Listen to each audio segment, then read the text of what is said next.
É assim mesmo? É assim mesmo? É, sim.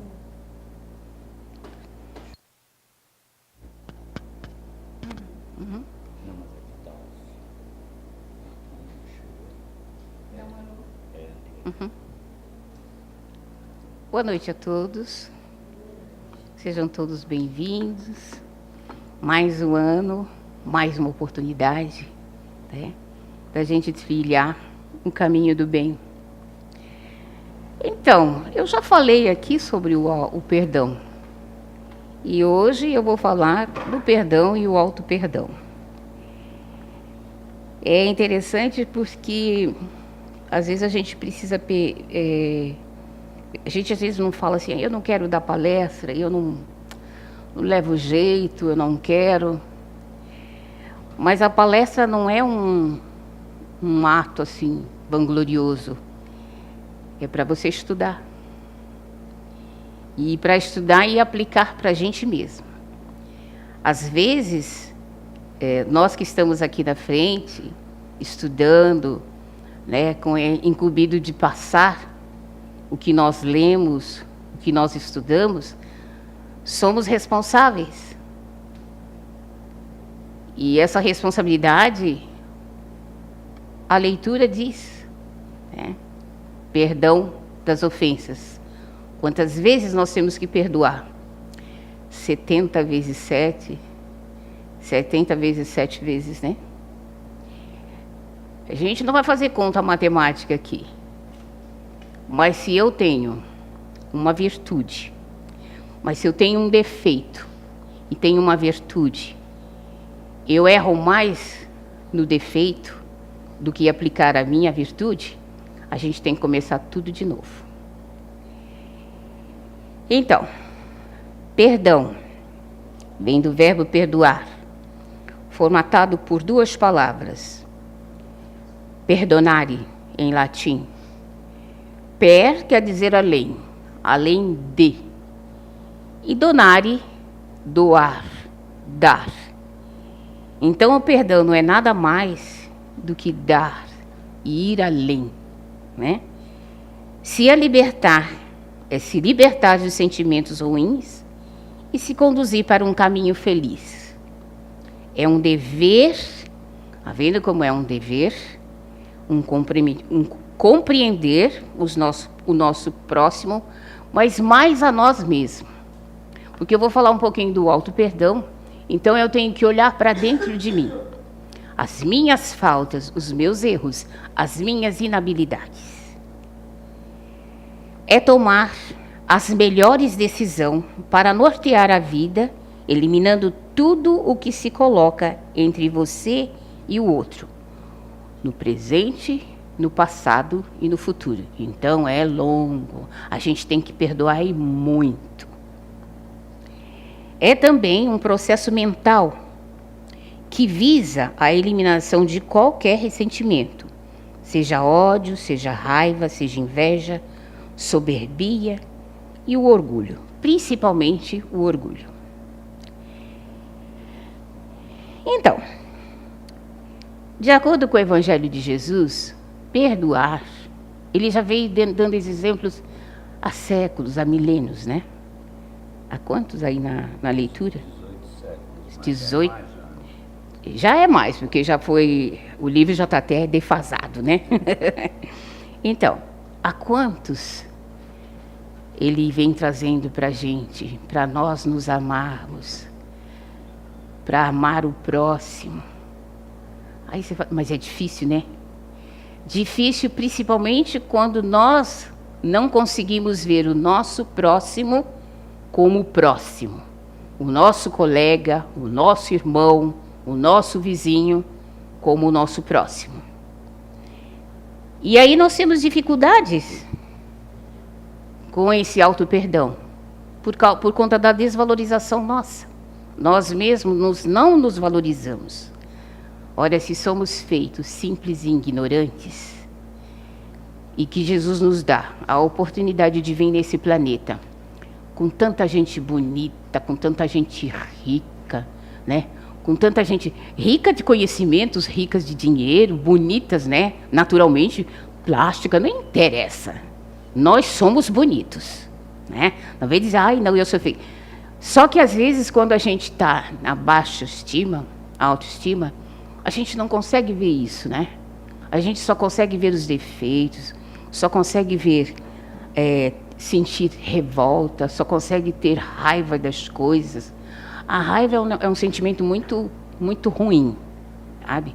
Assim, claro que nós estudamos, né, sobre a raiva contida, aquela coisa toda, né, mas assim, o que eu quero dizer, aquele sentimento de raiva, aquele sentimento de ódio, é muito ruim, né? Quando a gente sente, tem conhecimento desse sentido, porque às vezes nós não temos o conhecimento desse sentimento.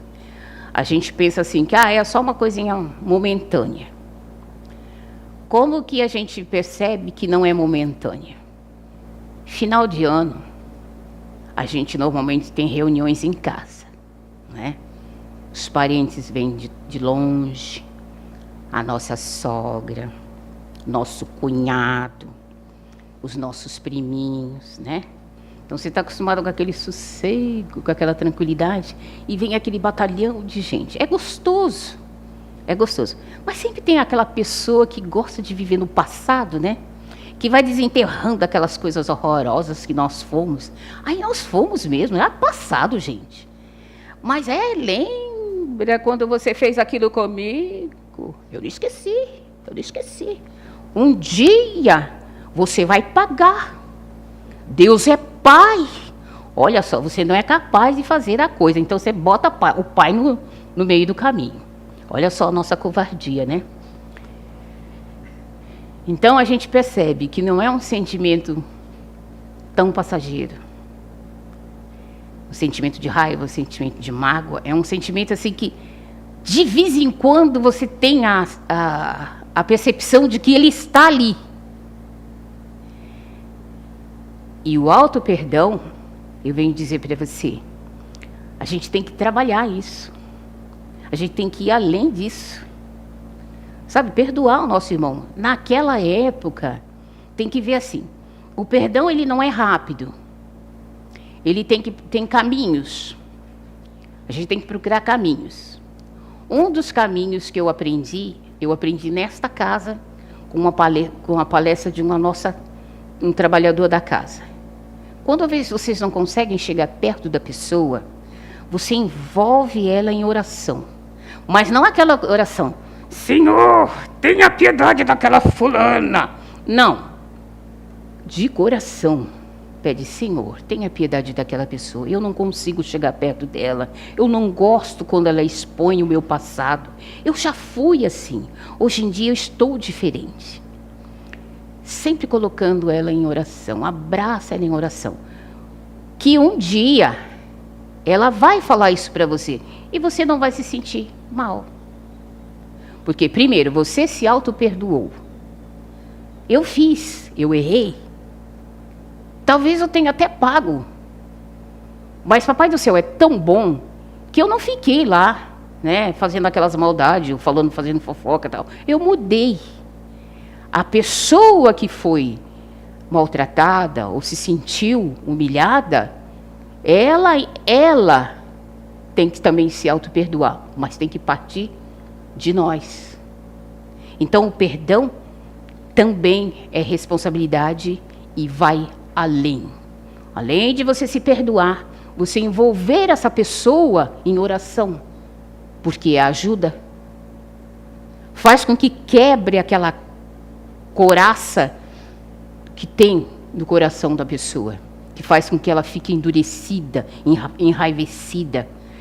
E depois outra, né? A gente sentindo raiva, a gente fica feia, né? Cá para nós, ficamos todas enrugadas, parecendo um maracujá de gaveta, né? E ninguém quer isso, né? Todo mundo quer ficar bonito, pelinha lisinha, né? Toda fofa, né? Então, são dificuldades que a gente esbarra quando a gente tem que fazer esse auto-perdão. Outra coisa, quando a gente pede o perdão para uma pessoa, a gente não pode pedir, esperar de imediato que ela te perdoe. Você fez a sua parte. Você ajudou ela em oração. Você abraçou ela em oração. Você pediu perdão para ela. Se ela não lhe der, já não é problema teu. Já é problema dela. Um dia, quando ela for na reunião, que ela começar a falar, ter aquele desarranjo emocional todo,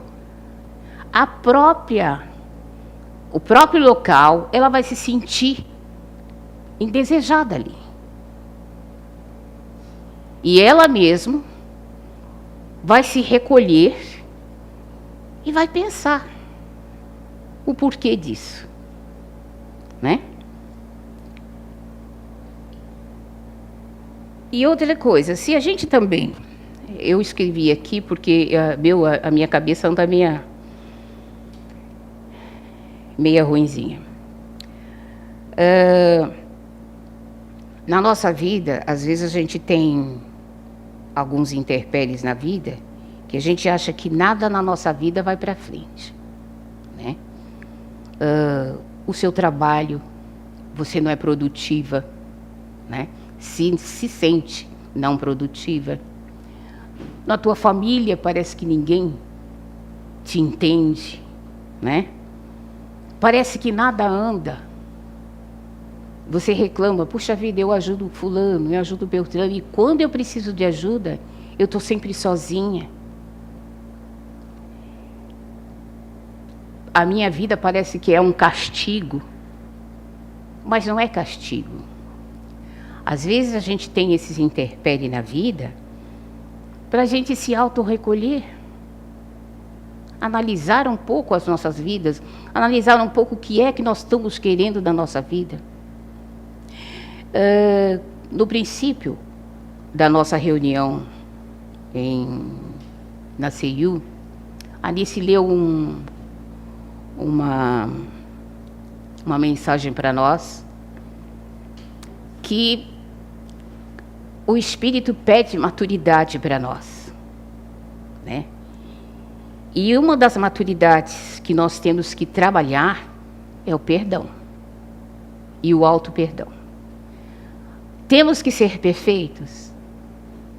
Entre aspas, sim. Nós não vivemos num mundo perfeito. Como é que você quer ser perfeita? Né? Então a gente tem que avaliar essa perfeição. Nós temos que estudar, sim. Nós temos que evoluir, sim. Mas com medida. Sabe, não ir com tanta sede ao pote. Não é querer ter. Não é querer, é querer ser. O querer ser é quando você se introspecta dentro de você e pergunta, e realmente, o que eu quero dessa vida? Eu tenho a impressão que a reflexão desse ano, desse novo ciclo que a gente está começando, a gente vai avaliar muito isso. Nós vemos a política, muita gente colocando muita esperança, sabe? É porque tudo vai mudar, porque tudo vai mudar. Como é que as coisas começam a mudar? Quando a gente começa a mudar. Não é exigir do governo, que o governo tem que dar isso, que o governo está aqui. Você está fazendo a sua parte? Será que nós estamos fazendo a parte com perfeição para exigir de um só homem a palavra final? Porque não é só ele, existe uma cúpula. Às vezes, chegar ao poder é fácil.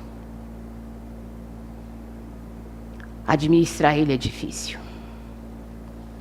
Quantas vezes a gente não tem nada na vida? Um dia a gente consegue uma coisa, como é que se a gente não está preparada para isso, como que a gente fica?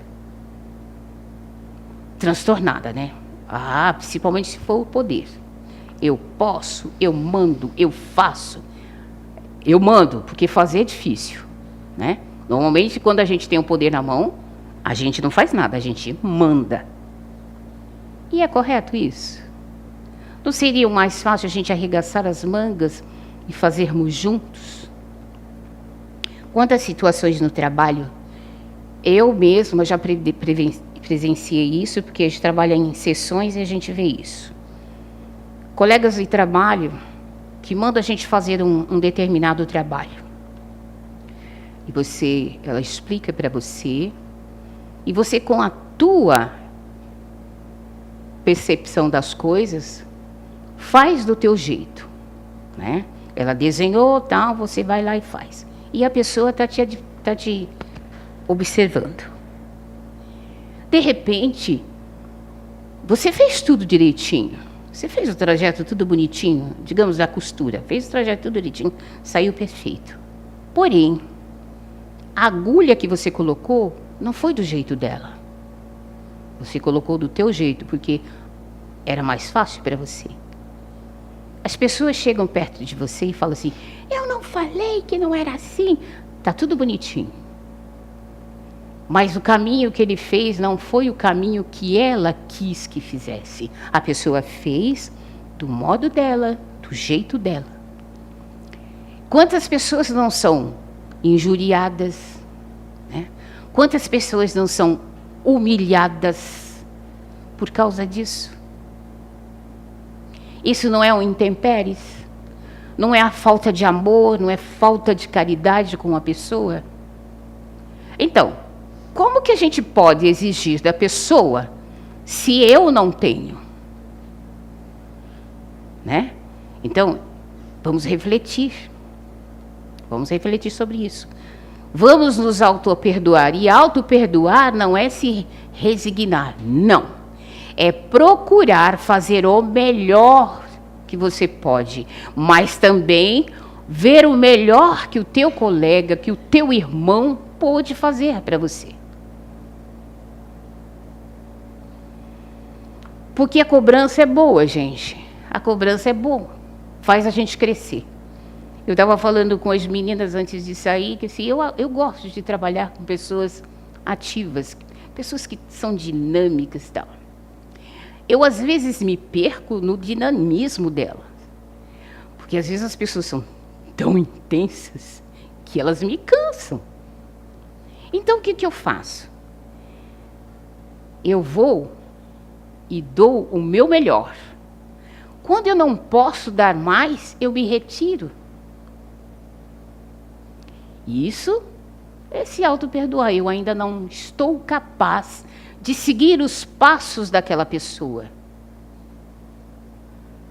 Eu não vou brigar. Eu não vou rogar praga nela, né? Porque aqui dentro da casa espírita ninguém faz isso. Imagina. Nós aqui lemos o Evangelho, né? Nós oramos, né? Nós tomamos passe, tomamos aguinha frutificada, nós somos quase um espírito de luz. Mas quando a gente sai lá fora, pisa no meu calo para tu ver. Eu não vou falar Deus te abençoe, né?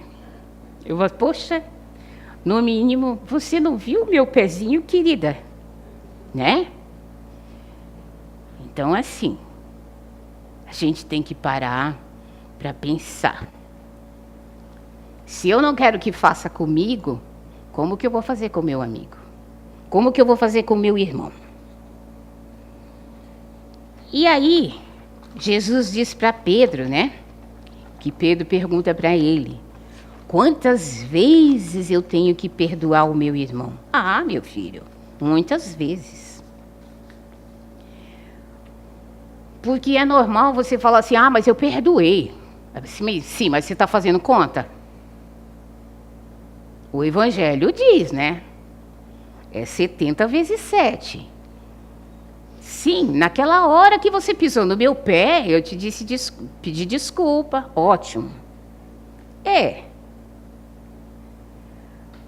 Mas acontece que normalmente a gente não vê resultados positivos.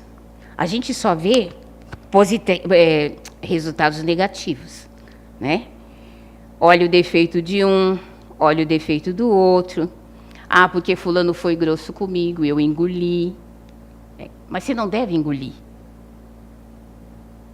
Nós aqui espíritas, que estamos espíritas, nós temos Aqui, pelo menos aqui na nossa casa, na casa CIU, é assim. Se eu tenho alguma coisa que eu fiz para você ou você fez para mim, eu, com o meu jeitinho, olha, gente, civilizadamente, né? Eu estou numa casa espírita, eu estou estudando, eu tenho que ser benevolente com o meu colega, né? Eu tenho que ser caridoso com o meu colega. Então, eu vou lá e falo para ele, olha, eu não gostei disso, aquilo, outro. Você poderia ser mais leve comigo. Eu estou fazendo o quê? O meu auto-perdão. Agora, se ele não perdoar, não é problema meu. Porque ali eu já lavei as minhas roupas sujas e vou sair tranquila. Deveria ser isso na nossa casa, com o nosso parceiro, com os nossos filhos. Mas acontece que é tão difícil, né? Porque a gente não consegue vê-los como irmão. A gente vê como um parceiro. Você tem que fazer o que eu mando. A última palavra aqui é minha, né? Os homens dizem que é deles, né? Porque eles, lógico, ele fala assim, senhora, então a última palavra é deles. Mas não é bem assim. Às vezes, gente, nós exigimos dos nossos filhos, coisas que nós ensinamos, né? Por exemplo, eu ensino meu filho a ser educado. Quando criança, eu ensino a ser educado, gentil, né? Obedecer às pessoas mais velhas, às pessoas enfim, ser gentil. E ele cresce com esses ensinamentos que nós damos. Só que ele cresce com a personalidade dele, e ele não é igual a mim. Ele é diferente. Ele apenas está, momentaneamente, meu filho. Ele não é meu filho, ele está meu filho. Aí ele cresce, ele tem personalidade própria, né? Você é aquela mãezona toda cuidadosa, né? Toda querida. Seu filho, quando pequeno, faz o que você manda, faz o que você quer. Mas quando ele cresce, ele cria asas, ele vê o mundo, ele tem que viver o mundo. E aí você cai em depressão, porque meu filho não me ama, meu filho não olha mais para mim do jeito que ele olhava, lógico que não. Ele olha agora com o olhar de um ser humano, para ser humano. Tudo aquilo de bom que você ensinou, ele vai passar para você, só que você acha estranho isso. Porque a vida toda ele te obedeceu e agora ele é autossuficiente. E aí você cai em depressão. Gente, isso não é egoísmo? Quando você saiu da casa da tua mãe, que você cresceu, se formou, né, se enamorou. Quando você saiu da casa da sua mãe, você pediu permissão para tua mãe? Não. Você foi viver a tua vida. Assim é o teu filho agora. Se seu relacionamento não está dando certo, eu ouvi até um comentário muito maldoso.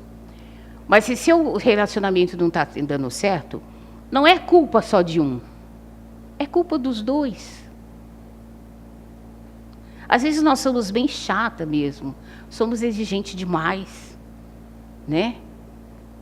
Os homens nasceram para viver o mundo lá fora. Tá, eu concordo. Mas eles têm que viver também um pouquinho do mundinho nosso de cada dia, né? Ser pai mais presente, ser um companheiro, dividir as tarefas. Afinal de contas, nós dividimos a tarefa administrativa. Não é nada mais justo que de dividirmos também o trabalho de educação com os nossos filhos, né? A gentileza, que hoje em dia está tão fora de moda, né? A gentileza, o que é? É pedir sem dar nada, sem esperar nada de troca. É fazer as coisas com o coração, não esperando agrados, abraços, afagos, não. Então, essa avaliação a gente tem que fazer. Esse auto-perdão a gente tem que fazer conosco. Para ir para isso, a gente tem que ser mesmo indulgentes. Nós temos que ter paciência, temos que ser benevolentes, não exigir muito de nós mesmos, porque assim o sentido da palavra perdão vai ter um sentido bom, um sentido forte e verdadeiro, que é dar, é doar, é ir além daquilo, da minha linha. Tem uma passagem no Evangelho que diz assim: se o teu parceiro, se o teu filho, uma pessoa difícil, exige que você caminhe 10 passos, caminhe com ele 1000 passos. Ele vai cansar e ele vai deixar de te atormentar. Então, perdoar é se dar um pouco de abertura para entender o nosso semelhante e de vez em quando, ou a maior parte do tempo, a nós mesmos. Lembrando sempre que nós somos passivos de erro. Nós estamos num planeta que ainda não é um planeta de perfeição, então a gente não pode exigir muita perfeição. Temos que nos melhorar, lógico, né? Temos que ter essa preocupação do esforço, de não errar tanto, né? Que Jesus já dizia lá no Evangelho, e a nossa irmã Rosália ainda diz: amemo-nos uns aos outros e façamos aos outros que gostaríamos que fosse feito por nós. Se todo mundo, se todas as religiões levassem isso a sério, né? Se a gente cumprisse todos esses mandamentos, essas pequenas coisas que são o primeiro, a caridade, gente, o mundo seria bem melhor. Eu não digo que ele seria perfeito. Eu não digo que ele seria perfeito, porque a nossa terra não é perfeita. Nós estamos aqui para nos melhorarmos. Nós estamos aqui para nos instruirmos. Fomos feitos simples e ignorantes, mas não quer dizer que nós temos que passar a eternidade ignorantes. Podemos passar simples, podemos ser simples, mas ignorantes não. Então, amemo-nos uns aos outros. E outra coisa, sermos caridosos para conosco mesmo, para não acarretar mais problemas nas nossas encarnações e termos a certeza de que erraremos menos. Esse ponto de termos, acarretarmos problemas com a nossa encarnação, às vezes nós espíritas somos um pouquinho folgados, né? Porque a gente acredita na reencarnação, então a gente deixa tudo para depois. Mas acontece que vai ficando cada vez mais difícil. Olha que para reencarnar agora a gente tem que pegar a senha. E olha que a fila está grande. Hoje em dia nós não queremos tantos filhos, né? No máximo 2, e olha lá. Tem casais que agora já fazem até terapias para que eles não estão aptos para receber um filho. Então eu acho assim, a fila vai ficar muito grande. Então é melhor a gente já começar a fazer agora, deixarmos de ser espaçosos. Porque eu acredito nos espíritos, os espíritos me ajudam. Tá, ele te ajuda. Quanto mais você ficar dentro de uma doutrina, ou de uma igreja, ou seja lá o que for, que você se apegue com coisas boas, que você faça o bem, que você... Para ir para o céu, como eles dizem, né? Entre aspas, não é preciso ser santo. A única coisa que o Papai do Céu exigiu da gente é para a gente ser caridoso. E para ser caridoso, precisa ser caridoso com a gente mesmo. Se melhorar, né? Não ser tão ruivoso, né? Não ser tão tirano, né? Não ser tão impulsivos, né? Tem algumas pessoas que são mais assim, mas ao redor dela sempre tem aquele que, fulano, não faz isso, abaixa um pouco a bola, você vai ficar doente. A gente não tem isso? A gente tem ajuda. A gente tem ajuda dentro de casa. A gente tem ajuda dentro da casa espírita. Sabe, os espíritos sempre mandam mensagens para a gente. para sermos tolerantes, para sermos isso, sermos aquilo outro. Alguém faz isso. Só quando está aqui dentro da casa espírita, quando está lá fora, meu Deus do céu, Jesus, eu desconheço aquela pessoa. Então a gente tem que ser sincero aqui dentro. Sabe, a gente tem que melhorar aqui dentro. É de coração, não de boca para fora. É de dentro, aqui, de dentro para fora. Ser melhor. Você, eu não consigo. Consegue? Consegue sim. Jesus deixou aqui os bons espíritos para nos intuir. Ele deixou o anjo de guarda, como vocês quiserem chamar, para quando chegar, quando você vai dormir, que você faz aquela oração, se entrega para Deus, que Ele vele o teu sono. O anjinho de guarda, o mentor espiritual, está ali junto de você, conversando, fazendo aquela sonoterapia com você. Porque às vezes a gente consegue subir, não, né? Tem gente que fala assim, quando a gente dorme, a gente sobe. Tem gente que não sobe, tem gente que fica ali mesmo, sabe? Pensando nos problemas, né? Pensando o que vai fazer amanhã, o que eu vou fazer de almoço, na casa de quem que hoje eu vou, será que eu vou andar? Tem gente que fica aqui. Quando dorme, não sai do corpo, fica ali. E aí o anjinho de guarda, o mentor espiritual, está lá conversando com ele. Olha, meu filho, você não pode ficar tanto assim, porque você vai adoecer. Sai um pouco, olha a natureza. Vai lá dar um abraço num velhinho, lá no asilo. Adota uma criança lá na creche, que vai levar brinquedo para eles, que vai levar um leite, como a Dora fez a campanha maravilhosa. A gente podia fazer isso sempre, né?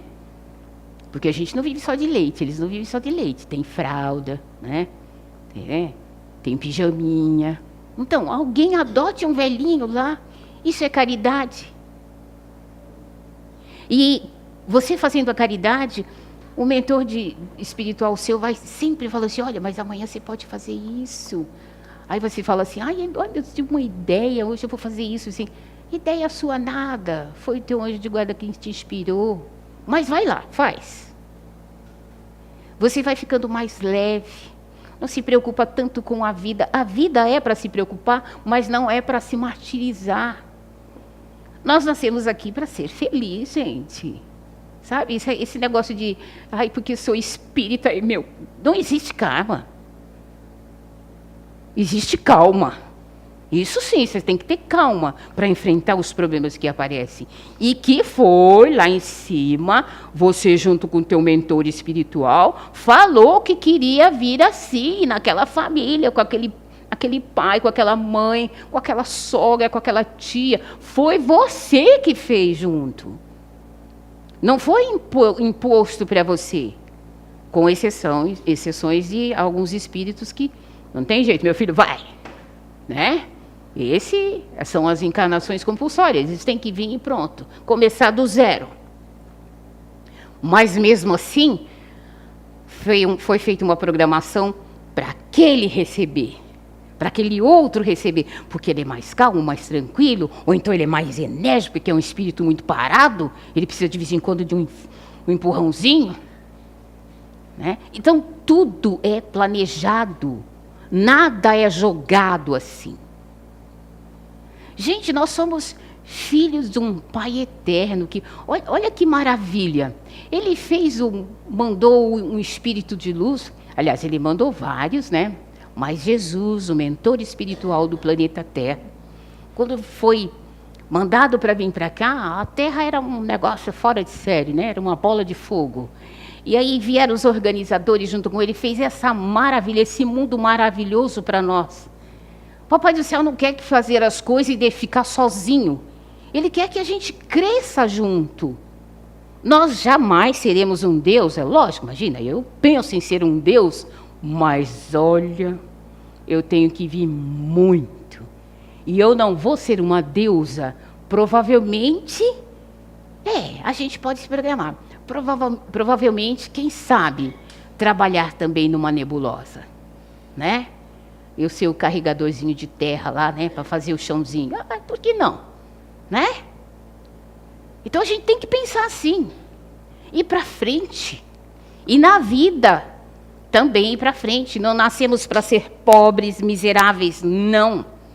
Nascemos para ser bonito, chique, cheiroso, ricos. E por que não? Claro que a riqueza vai ter um peso. Por que você é rico? Rico de saúde, rico de dinheiro, é para ajudar os outros. E a riqueza, gente, meu Deus, é uma das perdições muito grandes no mundo. Porque parece assim, que a gente não quer que o dinheiro acabe, né? E que fique só no nosso redor. Parece que se eu der uma coisinha para o outro, eu vou ficar miserável. E não é assim. Quanto mais a gente dá com o coração, mais a gente recebe. Que Papai do Céu é assim. Quando ele vê a bondade das pessoas, eles mandam os espíritos maiores a rodear daquelas pessoas, dando ideia, fazendo, olha, tem trabalho, é isso, aquilo, outro. Tudo flui.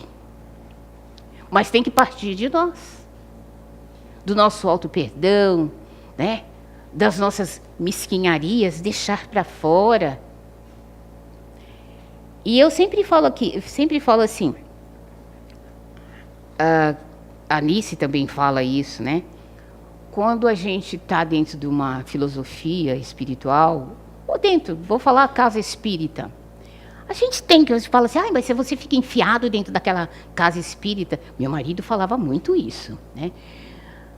Olha, quando você não está bem, é bom você ficar dentro da casa espírita.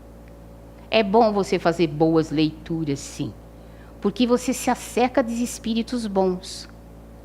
Não dizem que para cada um espírito encarnado, tem 3 ou 4 desencarnados, esperando a vez, falando para você morrer, para ele vir?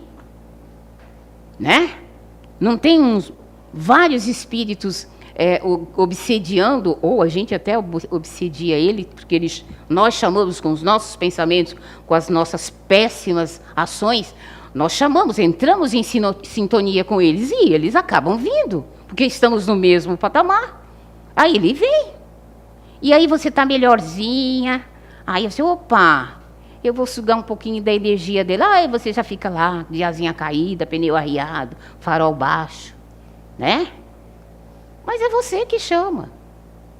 Então, quanto mais você ficar dentro do ambiente de estudo, quanto mais você ficar num ambiente de palestra, de harmonia, de trocas, não de fofoca, gente, de conhecimentos, mais você vai ir acercando de espíritos bons. Não importa que as pessoas falem assim, mas toda terça-feira você vai lá naquela casa? Sim, vou. Eu vou ouvir um pouquinho o que a dona Sandra tem para falar, o que a Loiva tem para falar. A Loiva já fala? Mas vai falar esse ano, né? Você, né? Tá na hora também, né? É aumentar essa gama de passar. Às vezes fala assim, mas eu não sei nada. Eu também não sei, gente. Eu estou estudando. Eu estou no jardinzinho ainda. Eu ainda sou uma criança, sabe? É o corpício que parece que está velho, mas olha, eu sou uma criança ainda, estou aprendendo. E o que eu aprendo, eu passo com o maior prazer para vocês, porque foi bom para mim. Se é bom para mim, é bom para vocês. Não importa o jeito que vocês vão pegar de uma maneira diferente do meu pensar, do meu agir, mas é bom.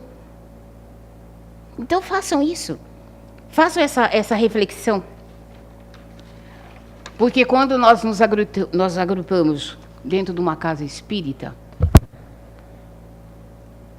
para buscar conhecimento, estudo, né? Clareza, a gente vai tomando conhecimento de que o nosso corpo é frágil. É só o nosso corpo. Mas nós somos espíritos eternos. E que se somos espíritos eternos, gente, vamos melhorar, né? Não vamos ficar só nisso, né? Quem sabe um dia ser um espírito de luz? Vai demorar. Mas a gente tem que ir indo, estudar, ler, compreender o nosso irmão, abraçar o nosso irmão, sabe?